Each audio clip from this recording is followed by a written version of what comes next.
So, when I was new to the stock market, it was kind of a challenging way to navigate because, I didn't come from a finance background or I didn't, work on Wall Street or anything like that. So it was like, okay, how do I get into this? Like, it's pretty hard.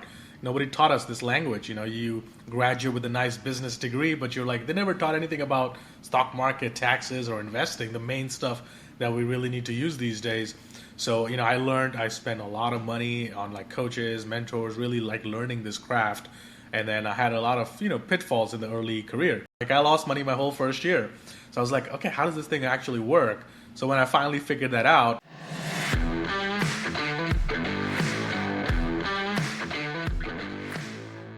welcome to another episode of the Starter Girlz Podcast. Wherever you are tuning in today, we're so glad to have you. I'm your host, Jennifer Loading, and we're going to get this thing started. So let's open this up. Success isn't just about strategy. It's about mindset, discipline, and the ability to navigate challenges with confidence. My guest today spent years helping others master not only the markets, but also their own psychology, turning obstacles into opportunities. And so I'm so excited to get to chat with him today. I know you guys are going to be in for an awesome treat. But before we welcome him on, I do need to do a quick shout out for our sponsor. This episode is brought to you by Walt Mills Productions. Need to add excitement to your YouTube videos or some expert hands for editing? Look no further. Walt Mills is the solution you've been searching for. Walt is not only your go-to guy for spicing up content, he's the force behind a thriving film production company with numerous titles in the pipeline. Always on the lookout for raw talent, Walt is eager to collaborate on film and internet productions. With a background deeply rooted in entertainment and promotion, Walt Mills leverages years of skills to give you the spotlight you deserve. Want to learn more about Walt and his work? Head on over to waltmillsproductions.net and let your content shine. All right. And with that, I want to make sure to tell you to head on over to startergirlz.com. I say this every week. Make sure you use a Z, not an S. I don't know where that's going to take us, right? Head on over there. You can catch up on any episodes that you can miss. You can subscribe to our community newsletter, keep up with what's going on. But also, we've got something fun on there. We have a quiz on there now, which is fun. So if you're an entrepreneur, creator, whatever you want to call yourself, you can find out what your number one success block is that might be hindering your success. And so head on over to startergirlz.com, click on that success block quiz, and you can take that. It's a 2-minute free quiz. All right, so let's talk about my guest today. Anmol Singh made his mark as a high-paid consultant in the trading and investing industry, later launching Live Traders in 2015. Through his work, he's coached and trained over 1,000 traders and investors, some of whom have gone on to run their own hedge funds. Recognized as a leading expert in trading psychology, Anmol has helped thousands worldwide overcome the mental and emotional barriers that come with high-stake decision-making. Beyond trading, he's a published author, angel investor, and entrepreneur involved in multiple ventures. His book, Prepping for Success, 10 Keys for Making It in Life, offers insights into success and productivity beyond the financial world. So whether discussing business, investing in personal growth, or even spirituality, Anmol brings a wealth of experience and insight to the conversation. So Anmol, welcome to the show. I am so thrilled to have you here today. no, thanks for having me. Looking forward to chatting with you. This is going to be great. So before you jumped on here, I was going through your website and looking at all of your stuff. And oh my gosh, you've just done a lot of great things. And so I want to, maybe open this up. Let's start and let's talk a little bit about live traders, what that is, and how you're helping your clients in the world right now.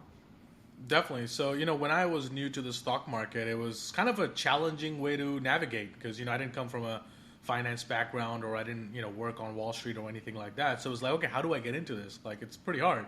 Nobody taught us this language. You graduate with a nice business degree, but you're like, they never taught anything about stock market, taxes, or investing, the main stuff that we really need to use these days. So, I spent a lot of money on like coaches, mentors, really like learning this craft. And then I had a lot of, pitfalls in the early career because, online you go, everybody's talking about how great it is, how much money you can make, look at all of this. And then reality was very different. Like I lost money my whole first year.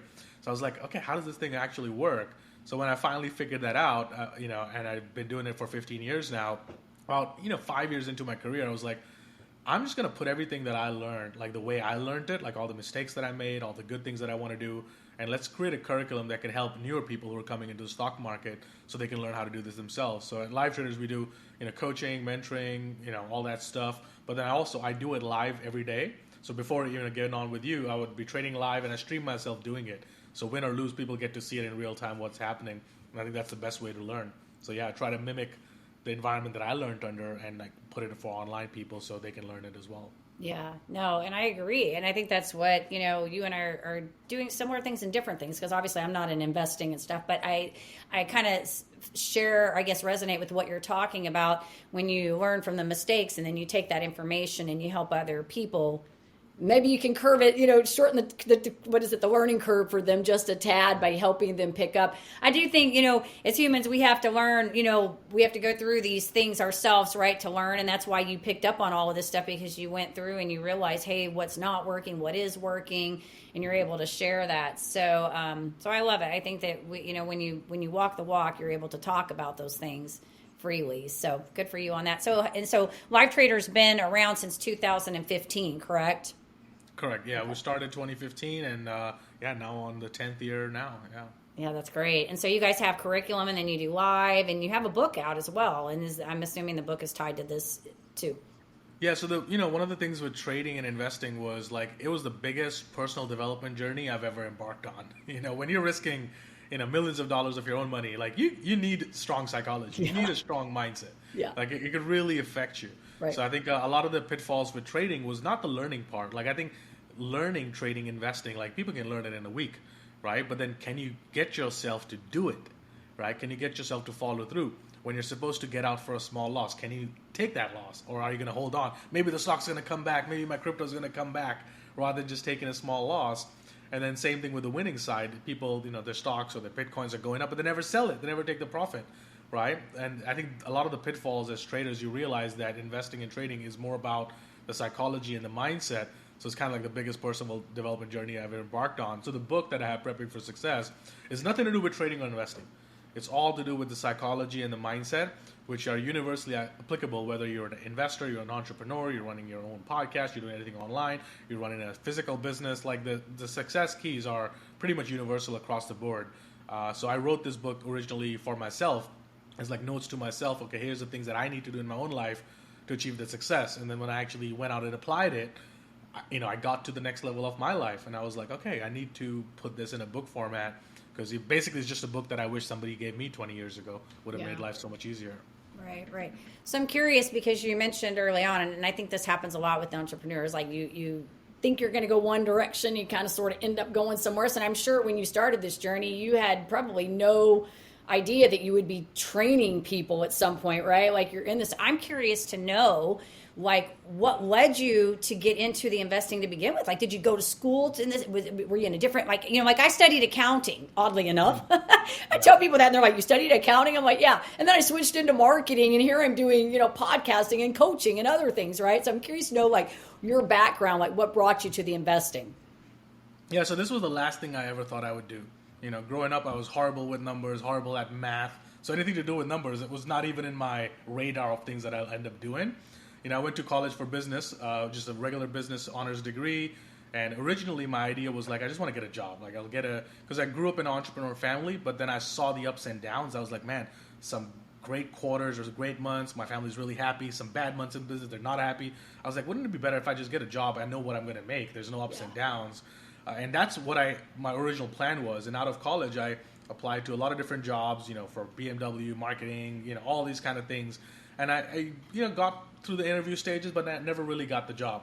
I never really got it. And there was a time in my dorm where, everybody had to apply for internships. I went to college in London. So there you had to do 1 year's of work experience before you can graduate. And that was a year where I just couldn't get a call back, couldn't get a job. And I was like, well, what am I going to do? I got to do something. I'm not going to waste a year just sitting in my dorm room. And, that was the time where, I'm a typical introvert, still am, but was much more introverted back then. And I would always be on my Xbox. It was just a natural transition. I just substituted my Xbox for a computer. It's the same thing, but I do it online. And I think the reason I chose that, because in this business, there's no boss, there's no colleague, there's nobody influencing my results. If I do my job the right way, it's the greatest meritocracy. There's nobody else who's going to decide what I'm going to make, I'm not going to make. There's no office politics. I don't have to talk to people. And that was kind of the reason I got into it. But more importantly, the biggest reason I got into it was through a lot of pain. You know, I've never really shared the story with people, but because I felt like I felt like I'm not good enough because I didn't get a job. All my friends, I'm seeing them get great jobs. Yeah. And then at that time, I was dating this girl. I thank her now for everything. I was kind of dating her, madly in love. And then she ends up, you know, I walk into my kitchen in the dorm room, and then her friends are talking about, oh, she's on this date with this guy, you know, whatever. And I heard that. Yeah. And they were talking about how he's such a successful, like, soccer player, plays for English Premier League football, how much money he makes. And that was the time I felt like, wow, the money, I put it like money is the reason why I didn't, you know, she chose somebody else. And I was like, money will never be the reason why I'm never going to be chosen again. And that was when I just hunkered down in my dorm room. I was like, I'm not going to party, I'm not going to socialize, I'm going to sacrifice a lot of that to build this business. And I just basically put myself in the room and I was like, I'm just going to learn everything I can about this craft. So I'm going to make that money, I'm going to get that sorted, that part, because that should never be the reason. So I think, so that was kind of my journey into just hunkering down and reading as much as I can get my hands on and spend the whole couple of years on that. It's crazy to me how, like, you know, when we make change or like when something like that happens, like that pivotal moment where and it can be in anything. It could be in your particular case. It was, the situation with a girlfriend and where you were in your career and you're trying to move into something. And like I had my pivotal change came when I had this crazy health thing, like this nerve condition thing that forced me to have to reevaluate everything I was doing and take on a new normal, you know what I mean? And navigate that.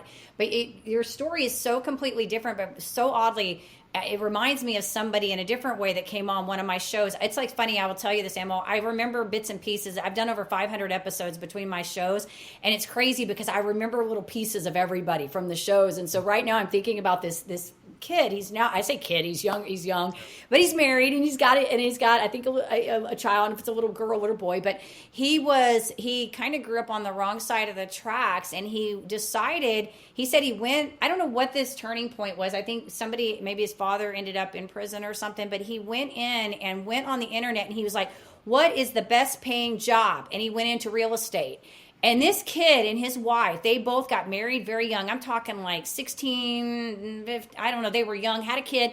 They are doing phenomenal now because he just, hunkered down and learned what he needed to learn. But it's like he just made this decision one day. He's like, I'm going to go on the internet and I'm going to look and I'm going to see what's out there. And he's like, I'm going to become a real estate agent. And they've just done phenomenal. And so completely different story from yours, but it's just that whole idea that he made a decision to learn everything that he could about that craft and they've done phenomenal in this amount of time. And they're so freaking young. Like, I think, golly, when they're like in their, they're not even in their 30s, I don't think. When they get to, by the time they're 40, they're going to just be like, maybe I'm going to retire. You know what I mean? It's just crazy. So, and I'll say that because I love seeing even young entrepreneurs, that run with things and just really move. They just kind of grab onto something and just take off, Yeah.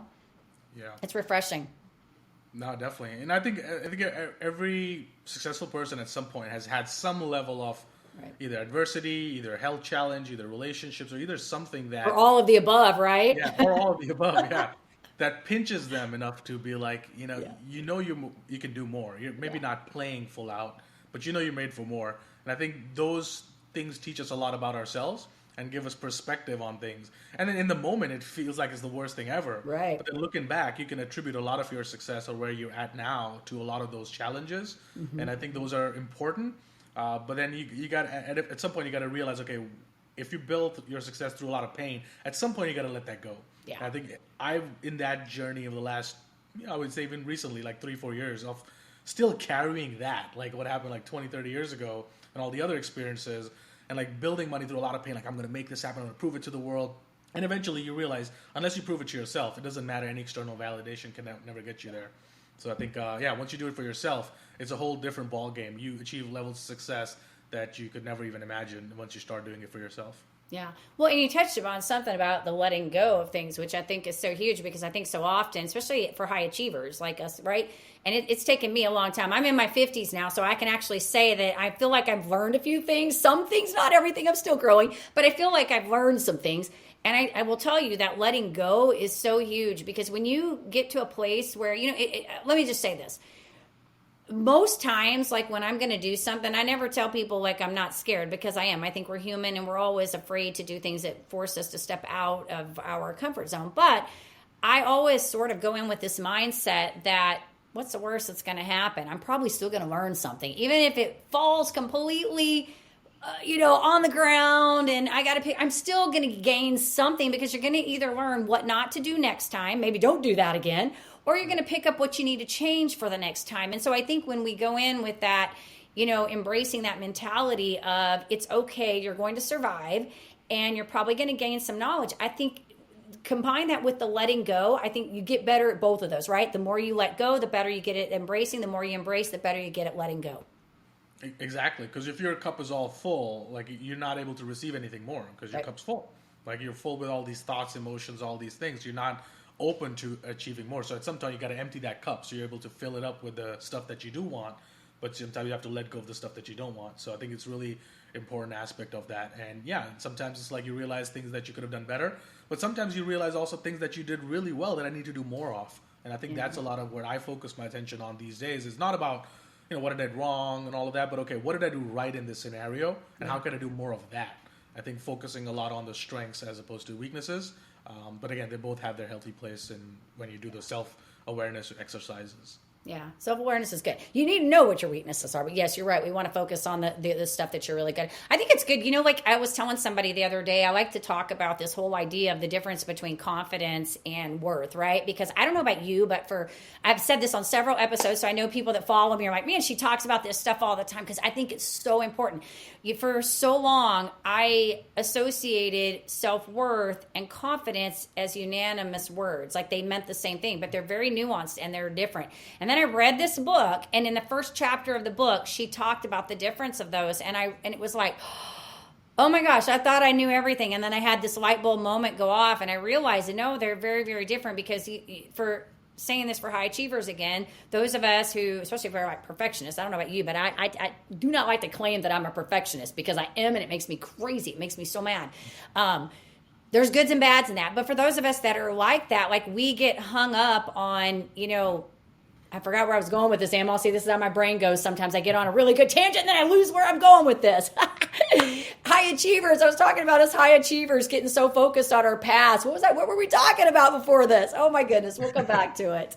This happens to me. This is why I love this show, is because I can just be Jennifer sometimes. Man, I had a good thought there, and then all of a sudden my brain just went on, man, this is a good conversation. Oh, worth and confidence. See, it came back. I knew if we talk worth and confidence. So for us that are high achievers, we place our worth a lot of times with our confidence, right? So meaning we gather all this knowledge and these skills, right? But it doesn't always change how we view ourselves and how we think other people view us, right? And so go back to that letting go that you were talking about. When we learn to let go, right, we start recognizing also our value, and those two play together too, because I think when we know our worth, we're able to let mistakes go, and the things that we're not, we're able to relinquish that. And I think that goes with everything. When you realize, like right now, I'm going through, I don't know, you may have been through this. I tell people I have this love-hate relationship with social media. I have to do it because I have a podcast and I got to be out there.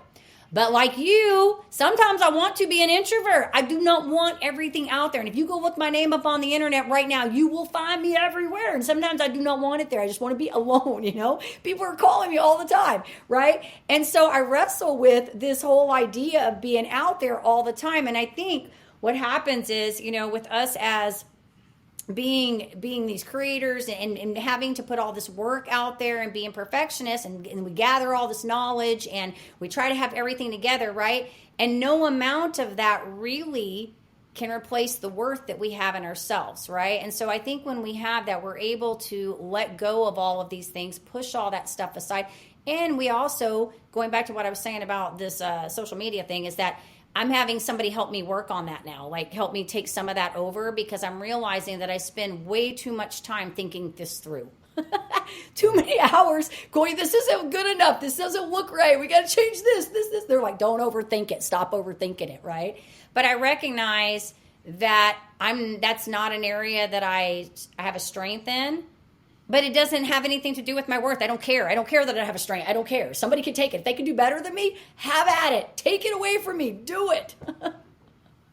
So that was where all that was going. Except my brain's just all over the place this morning. No, all good. But I mean, no, I think self-worth is really important. And I think, yes, it has some element to do with confidence. Yeah. But I think that your self-worth is really tied to like two things, right? So one of them is the integrity piece, right? You honoring your own word. Because a lot of times the self-worth issue happens when we say we want to do something, we say we're going to do something, and then we don't do it, right? Like it could be like, I don't know how many people just like probably me, during COVID, they said, I have another job. I would really love to start my own business. Love to start this side thing. I'd love to start maybe my podcast. And then they're just like, I just don't have the time. I'm always at my job. And in 2020, they had all the time in the world to do all the things that they wanted to do, but they didn't. Right? They didn't, even though they had the time. So they said they want something, but they didn't take action on it. And then that lowers your self-worth. So when we say something, hey, I'm going to do this from Monday, and then Monday comes and we don't do it, right? Then we're like, oh, well, I'll give you my example. So this happened to me, a few years ago. I was traveling around the world, like living my, nice bachelor lifestyle. And then I gained a lot of weight. My health was a complete mess because I would always be out, right? So I said to myself, well, I'm going to start working out on Monday. And then Monday comes, but it's like the 28th of the month. So you're like, oh, I'll start from the 1st. Right? Yeah, but it's 1st November. Yeah, I'm just going to start New Year's. Forget it. We'll just start New Year's. We just keep moving. Yeah, we keep moving the goal post forward on our own goals. Yeah. And then that lowers your self-esteem and your self-worth because then a part of your brain's like, you're not going to do it. You always say you're going to do it, but you never end up doing it. And those voices keep repeating ourselves. That's like a vicious cycle. Mm-hmm. So the way to break that cycle and build that self-confidence and self-esteem and the self-worth is through honoring your own word. When you say you want to do something, make sure you do it. And do it when you said you're going to do it, right? That's the biggest key with integrity. Is like, that's what integrity really is. Yeah. And a lot of times, you like me, probably somebody called you and you said, I'm in the middle of something, let me call you back. And you never did. Yeah. You had no intention of doing that. Right. Or if you ran into an old friend at the airport or a shopping mall, you're like, hey, so good to see you. We should totally catch up. And then you make no attempts to ever catch up with them, right? Never follow up. So think about it. We're saying something we don't actually mean. And we don't notice these little breaks because we just think about it like, oh, we're just trying to be polite. We're just trying to be nice. But when we say we want to do something and we don't do it, unconscious brain takes us as like, you're full of it. You're not going to follow through on anything you say. I think that's one of the biggest pieces. Then the other piece, which you referred to a little bit, was the values portion, right? So there's two types of values. The values that we want to cultivate in our life, the values that we want to live by, right? But the values that we have right now. And bridging that gap is the key to building that self-esteem. Is the values you say you want, but so your actions show you have right now, is a completely different ballgame. So like a lot of people, would say, I value financial independence. I value financial freedom. And I'm like, okay, how much are you investing in the markets right now? What's your monthly income? What's your budget look like? I don't do any of that. I'm like, okay, so that's a value you want, but your actions are saying you have a completely different value right now because you're spending money on random stuff. So what you say you want, once you bridge that gap, that's when you create self-esteem and self-confidence because then you start living congruently to what you say you want and your values and your word and your integrity. Yeah, no, I agree with you. Good stuff. Absolutely. Yeah, I run into that a lot of times. And I think that's why people have, like, if you think about like exercise, like you're talking about, that's it's not a hard struggle for me because I've done it for years. So I tell people I have an unconscious competent habit of that now. Like I have to tell myself, you're okay today. You can take a breather. You've worked out enough. You're good. But I also don't work out. I don't eat so I can work out. I eat good. I just work out to keep my body moving. That's what I tell people. But to your point on that, I think that's why a lot of people struggle is because you're right. They have an idea of what they think or they want to be doing, but let me say think and should. Think where they want, but what they really want right now ain't lining up with that. And so they're in this constant internal struggle. And then they have the self-fulfilling prophecy, like you're saying, of saying, oh, well, I didn't make it to the gym. I'm a loser. I didn't go to the gym again. I'm a loser. And they just that's the repetitive cycle that goes in there. And so I'm with you. We have to stop that. You got to honor yourself. And then, we got to reduce some of the emotion on that so that we can get you in the right place, right? I love it. Good stuff. So I don't know anything about investing. That is not my forte at all. I'm a good math person, but that was just never my thing. And I can't balance a checkbook if I have to. I can do all those things. But, somebody listening to this right now might be in that place where they're kind of wanting to start that out or maybe they're kind of at the beginning of that. What would be something they would need to know? Like what are some important tips for them or maybe something they can do to help them, aside from all this mindset stuff we're talking about, be successful in that area? Yeah, definitely. So I'm going to just say give something that is universally applicable, wherever you are. Because, what I do, like trading and investing, like I'm very active in that. But I'm active because, well, that's my job, right? Yeah. That's what I do every single day, right? That's my business. So for me, that's my full-time thing. But I realize a lot of people listening, they're going to have their own entrepreneurship, they're going to have their own businesses, Right. and they don't necessarily want to do what I do, which is sit in front of a computer and do this every day. So investing is completely different, though.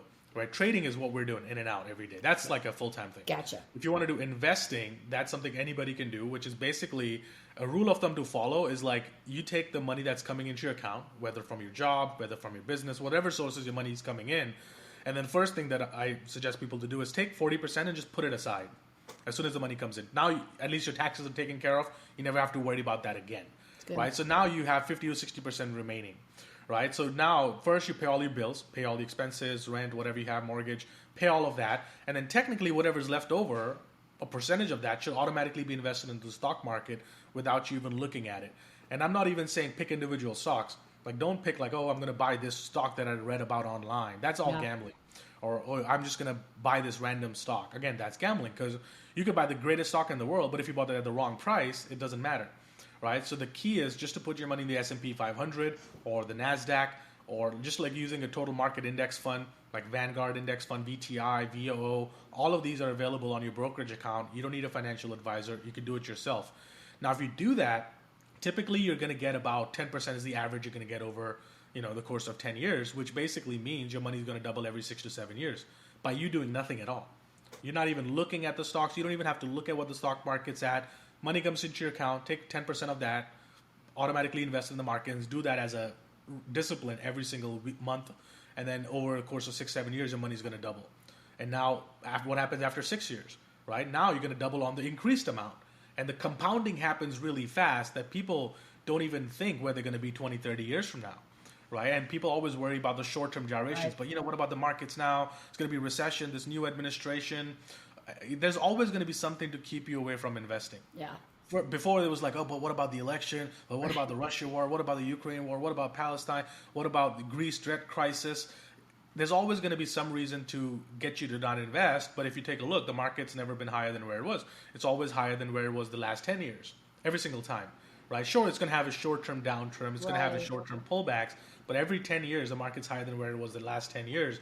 So just based on that, where do you think the market's going to be in 2032?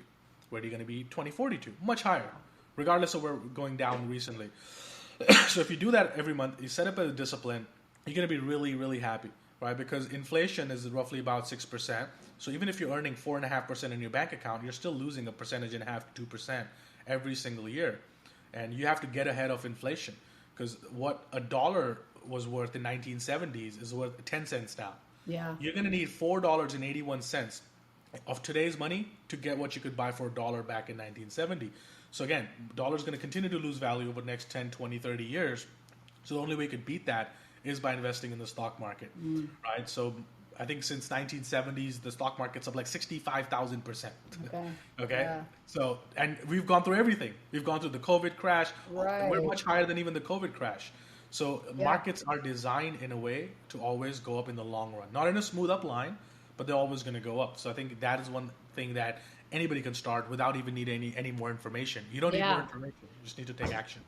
No, that's good. Thank you for sharing that. Well, and I think, listening to this, I'm kind of an abstract thinker. So I'm like, you need to be a long-term thinker. You're not going to be, if you're looking for immediate, you're probably not doing the right place, and I say that though with everything, like I always talk about, like even with my work, I always say, if you're looking for quick fixes and short term, you're probably not going to be happy because nothing really happens in the quick like that, You got to be thinking long term. So that's good. I love it. Thank you for sharing that with us. So very good, very good. So I guess I got a couple other questions I want to ask you. This has been good. I think I always feel like we get a lot of, I love talking to entrepreneurs because we get a lot of feedback on, the important things, which are mindset and overcoming challenges and all of those. And the great thing about this show is we talk to so many different people in different fields and almost different places in the world too, which is really good. But I will tell you the universal principles, the things that are said, or I should say the things that are said are universal principles. I feel like they apply in a lot of different industries and in all the entrepreneur space. So it doesn't really matter where you come from. We know that mindset's important, overcoming challenges, having resilience and knowing your worth are all important things, right? Yeah, and I think a lot of people, as you just said, know the things they need to do. Yeah. Right? They don't need more information. Right. I think that's like a learning loop that people get stuck into, is like, I need to learn more. I need to take another course. I need to attend another event or another seminar, another workshop. And then they go from one podcast, listen to another podcast, then they read one book, go to another book. Right. It's not more information you need. I mean, if you're anything over 20 years old, and if you read even 10 books, you're probably getting the same information again and again in different forms from different people. Everybody's saying the same stuff. Right. So the commonalities are very similar. So it's just about who goes out there and actually executes, who makes this a discipline, right? We all know we should be meditating, journaling, breathing, like we all know that. But how many of us are actually doing it, making it a part of our daily life? I think that is where success is created, is bridging the gap between your knowledge and your actions. Because true knowledge is applied knowledge. Otherwise, you're just hoarding information. And more information is not going to change your life. Yeah.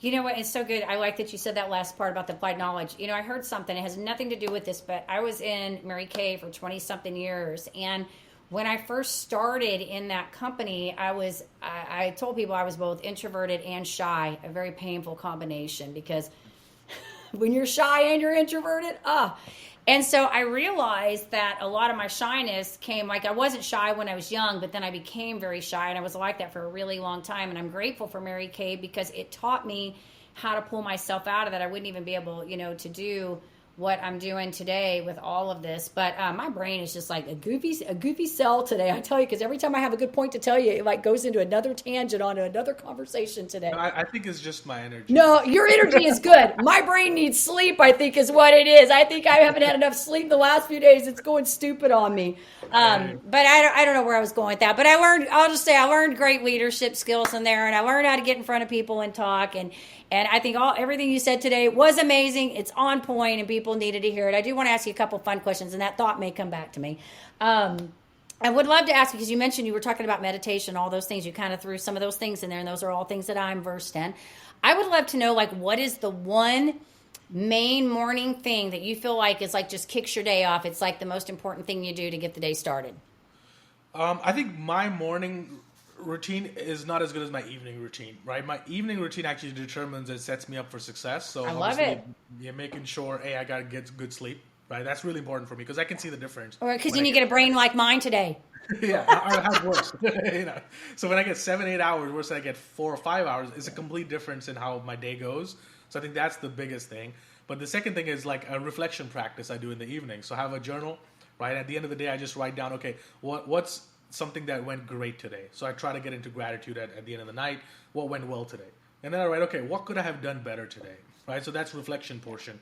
What could I have done better today? Where could I have improved today? Maybe, you know what, in that conversation with that person, I thought I was a little too short or I wasn't really empathetic. So like, write those things down. Or maybe, you know what, I didn't get my workout in or whatever. Like, I'll write down reflections. And then I'll end with, what are the 6 things that I need to do tomorrow morning when I wake up that'll make tomorrow a success? So then I plan the day the night before. I write down, okay, if I do these 6 things tomorrow, like the big needle-moving things, and when I wake up, my goal is nothing. I don't worry about the emails coming in. I don't respond to the text message or phone calls. My only job when I wake up is I want to do those 6 things. Now, sometimes it might take me all the way till 10 p.m. to do those 6 things, and that's okay. And sometimes I get those 6 things down at 11 a.m. Now I have the rest of the day to guilt-free enjoy, to do whatever I want to do. I can play golf. I can do whatever I want, guilt-free, because I've done those 6 things. And that is my only goal for every single day, is those 6 things. But planning it the night before. Because what most people do is they wake up, they're like, what should I do today? Gee, well, you already missed the day. Right. Now you're wasting time planning. Especially if you get up late. Exactly. So for me, it's scheduled out. And then all of those 6 things are assigned time slots in my calendar. So I know that I'm not going to fall short. I am going to get those 6 things done. And if you do this every day, needle moving 6 things, I mean, think about where you're going to be in a month. Most people procrastinate and they delay the big stuff till like much later. Like the stuff that you know you need to do right now, the conversation you need to have with a teammate or whatever it is, like do that now. And I think you start to see the improvement in that. So set yourself up for the night before. I love it. Is the greatest way to do it. I love it. We actually used to talk about the 6 most important things to do in Mary Kay. We used to do that. And funny, I kind of got back to what we were talking. My brain came back to this, all tie this together. No amount of learning is going to change until you make the decision to do something. That's where I was going. That was the thought that I had a while ago, and I got lost in everything. But we used to train on this. I used to train my people on the 6 most important things to do. Like I would be like, you need to put that down and don't touch anything until you get those things done. Because like you said, we want to do the easy things and then work up. And by the time we work up to do the hard thing, we lose the courage, right? If you get up in the morning and you're like, I'm going to do the hardest thing first. You got up in the morning, you haven't had time to think about it. You went to bed, you got up, you get it done. Like, right? When you think all day, then you're going to talk yourself out of doing it. So this is great. And I really like that you're talking about this. I do agree with you on the sleep thing, but this is why my brain is silly today, because I've not been getting enough sleep, and I know I need it. But I like that you're planning, talking about that, but also this reflection and then planning the night before, because I think that is so important. And I do that too. I tend to, I do have a morning routine because I'm up at like 4 every day right now, and that's why I'm not getting enough sleep. But I like this idea of planning the night before, because yes, when you get up, it just gets you set up, you're ready to go for the day, and you don't have to think about it. You got your plan. Yeah. And I don't know about you, but also writing things down. I don't know how you do yours. Like you're going to laugh. Like I'm a paper person. I doodle all over. I like writing my things down and like marking them off my paper, like taking a Sharpie and just, cause to me, it's like, maybe it's just an ego boost. I don't know, but it's just like, I get to look at it and say, you're a badass today. You got that paper done. You know what I mean? Yeah. No, writing is in my opinion, way better than typing it out. Or, writing it on your notes app. I mean, sure, you're getting it written down in both cases. Yeah. But physical writing is different, because when you're writing, right, and you're feeling your muscles are moving, you can feel what you're writing. If you really write down, and you can practice it on yourself, if you write down some deep thoughts or deep emotions or how you're feeling, you can feel those emotions as you're writing them.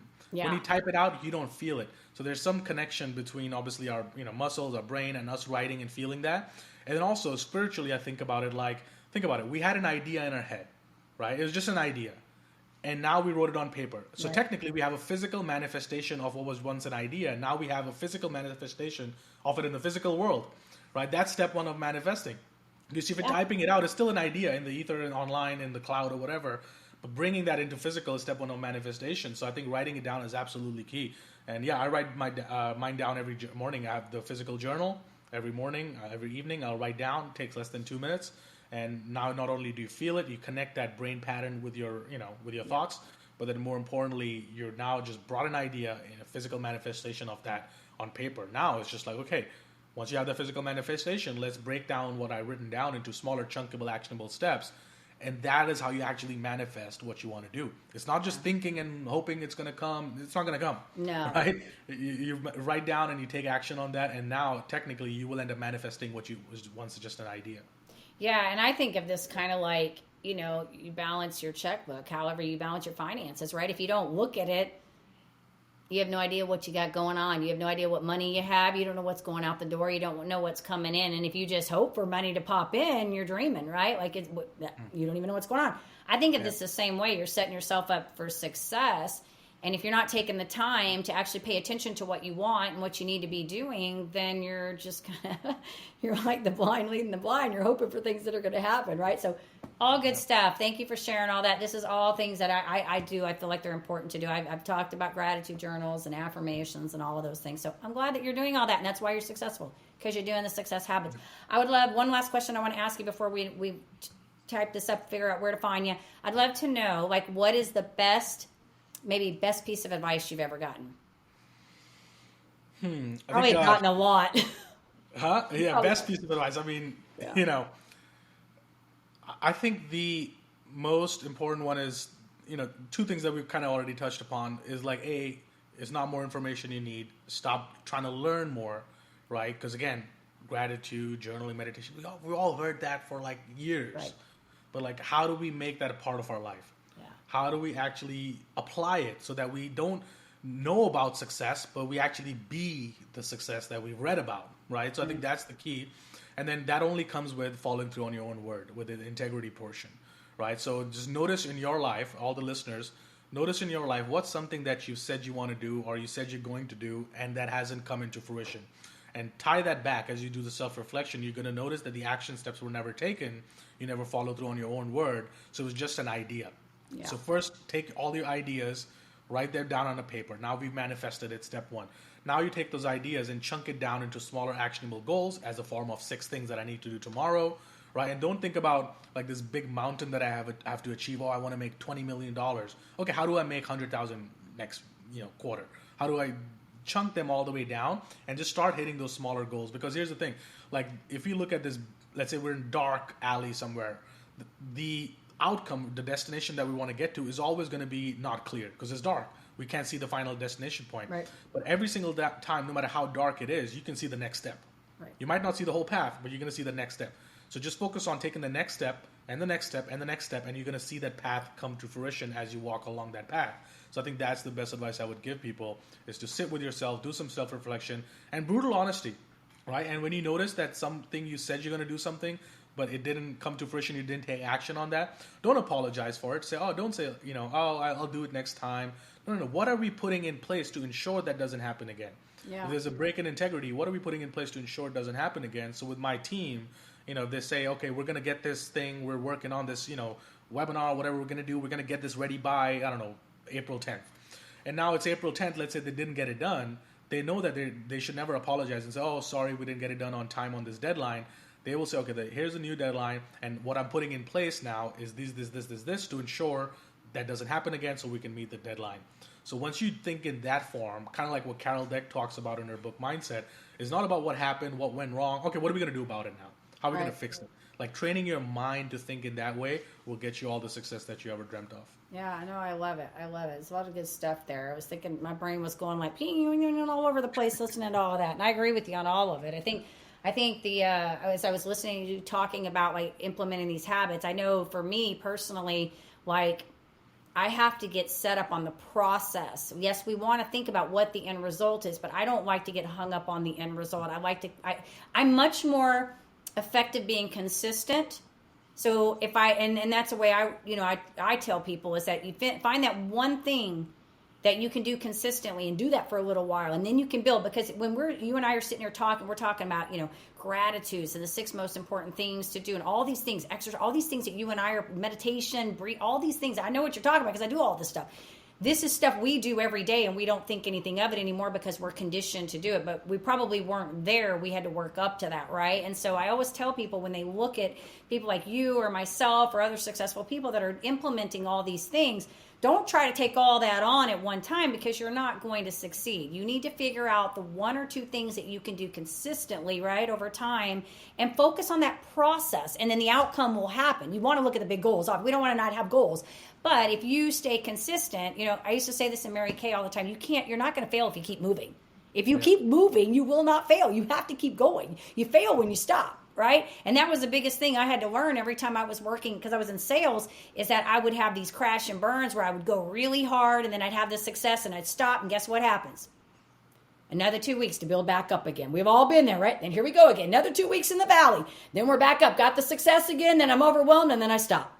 And I learned that we focus on the consistency, just being consistent day in, day out. Day in, day out, because that over time is like what we're talking about, the interest compounds, right? It compounds in our efforts and all those things. So I love everything you said. I think it's like the childhood fable, the tortoise and the hare. You can sprint really, really fast as much as you want. Right. At some point, you're going to have to slow down and you're going to get tired. Right. Whereas a slow person even just keeps moving slowly at a time, he's eventually going to win. Right. And Warren Buffett, and at least in investing terms, has proven that. Yeah. Right. Not looking for big winners or anything, just small, steady gains. And all the investors have come and gone, but he's like still moving up like this. So the tortoise beat the hare, classic fable, childhood story. But that has a lot to do with how we should look at our lives. Yeah. I think that a lot about the people that get on, the influencers that get on the internet and they start going on about a lot of things. I'm like, they're going to be gone in a little while. Don't worry about it. Yeah. So the rest of us are going to be around for a while because we're just steady. We're steady with what we do and the work that we put out, and consistency. I'm a big consistency person. So I love everything you were talking about today. It's great. I'm going to say I wish you much continued success. I do want to ask you one final question. If our audience wants to get in touch with you, maybe there's somebody in this, that they want to get your book, maybe they want to follow you, maybe they want to learn more about your work, what you're doing, where would you like us to send them? Yeah, I'd love to give your listeners a free copy of my book. They can just go to go.unmol.net. So just go.myname.net. And then they can just get a free copy of the book. They can just, put in their info. We'll cover shipping, and then we'll get that sent to them. So that's probably the best way to start, because that book is universally applicable. Like if you don't believe in the thought process or everything, that kind of the how think about, then forget about learning all the other stuff. So let's start here. And then, yeah, Instagram and Twitter are kind of the places where I'm the most active on in terms of social media. But I'm just like you, I like to just post and I like to get out. Yeah, I know. I tell you, it's a love-hate. I've got 2 workers. I got somebody helping me. I'm excited because I have somebody helping me with the YouTube now because we've got about 20,000 followers in there now. I've been growing that thing. And I'm like, okay, finally I got a little bit of help in there because I just can't do it all. And then I finally got somebody on the social media. But I'm telling you, talk about that perfectionist. They're sending me these things. I'm like, I don't like those colors. I don't like the way that looks. It's too artsy. I need it to be no. I'm like, just in and out. Like I can't just be like relinquish it completely. Like let it go. So I'm with you on the social media. It's just a love-hate. No, definitely. But done is better than not done. Done is better than almost done. So, but yeah, Instagram, Twitter, my username on both of them is Delta90. Okay. DELTA99ETY spelled out. 90. Got it. Don't ask me why. I was like 16 or something when I got the username, and I still have it. You just still have it, huh? That's all right. Stuck with that forever. But yeah, Delta90 on social media and Anmol.net for my website. That's where they can learn more about it. Yeah.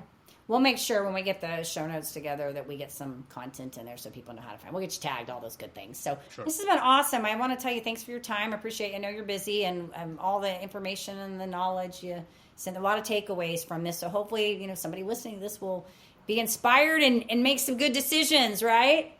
That's what we want.